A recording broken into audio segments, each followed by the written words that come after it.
When is it actually a good idea to immerse yourself in the past? Today, we're going to talk about prior victories. What's going on, everybody? How y'all doing? Welcome back to Endure, Believe, Rise. And honestly, today I woke up feeling some type of way.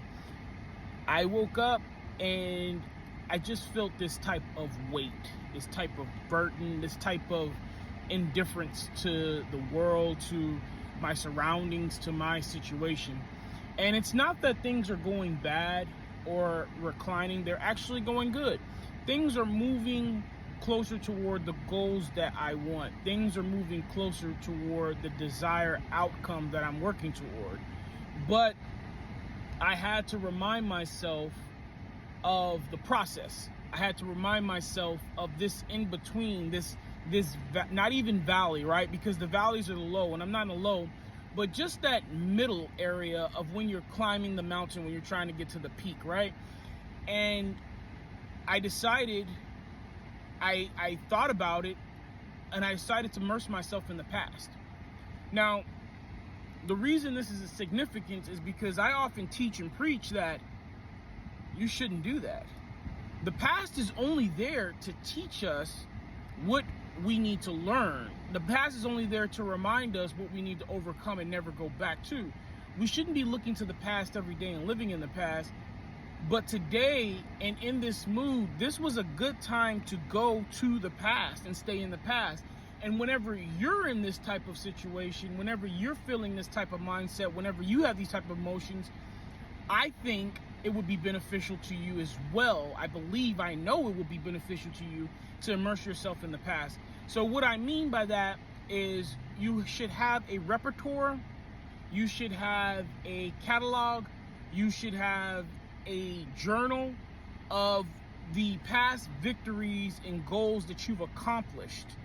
Now, I have a friend, and he used to call it a I Love Me book. And it would be all of his medals and his degrees, his certificates, his ribbons, his awards, everything that he's ever achieved in his walks of life, whether it be prior service, when he was in the military, in the civilian sector. And he would go to this book whenever he's feeling down, and he would go through it. And this is what you need: an I Love Me book, an I Love Me section, an I Love Me video, an I Love Me journal, something that you go to and you can be able to say, these are my past victories, these are my past successes, these are my past overcoming, right? And the reason for this is not to brag, not to boast, not to live in those prior moments of success, but to remind yourself when you are in moments of struggle that you've overcome before.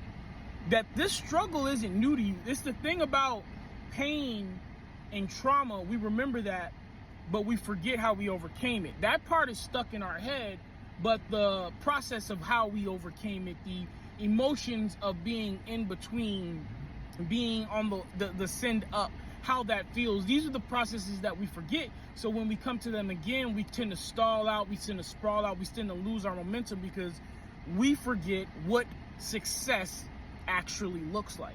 So adding to the I Love Me book, adding to the I Love Me journal, the repertoire of past victories, the past conquests, right? The past championships and titles that you will, I also would say you should attach to those prior victories, those prior goals, those prior accomplishments, the processes, the emotions, the situations that led up to it, how you felt in each one of those.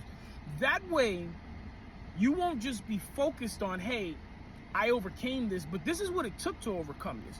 So when it comes back to you, you're not unfamiliar. When it comes back to you, you're not foreign to. When it comes back to you, you are ready for the struggle, because the struggle is there and it will grind on you, and it can debilitate you. It can discourage you and demotivate you. But that's what this book is for. That's what these memories are for, to remind ourselves, hey, I overcame before and I will overcome again. All right, guys, I need you to take care of yourselves. Please be kind to one another. Keep me in your prayers. I'll forever keep you in mind. Endure, believe, rise.